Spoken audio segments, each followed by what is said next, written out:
বাংলা ভাষাটা এখনো ভালো করে রপ্ত হয়ে ওঠেনি, কিন্তু বাংলা দখল করার মানসিকতাটা বড্ড বেশি হয়ে যাচ্ছে।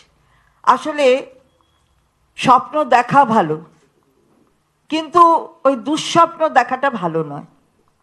মানুষের কাছে অনেক কিছু বললেন, আপনারাই শুনেছেন। এখন বাঙালি শব্দটাই ভালো করে উচ্চারণ করতে পারেননি আমাদের মাননীয় প্রধানমন্ত্রী, বঙ্গালী হয়ে গেছে। এমনকি ভাই, তারা ভাইও হয়ে গেছে, আবার বোনেরা কি যেন একটা হয়ে গেছে, একটু শুনে নেবেন দয়া করে। তার সাথে কোথা থেকে কোথায় রাস্তা হলো আমি তো বুঝতেই পারছিলাম না। বড় জাগুলিকে কি বললেন সেটাই বুঝতে পারছিলাম না।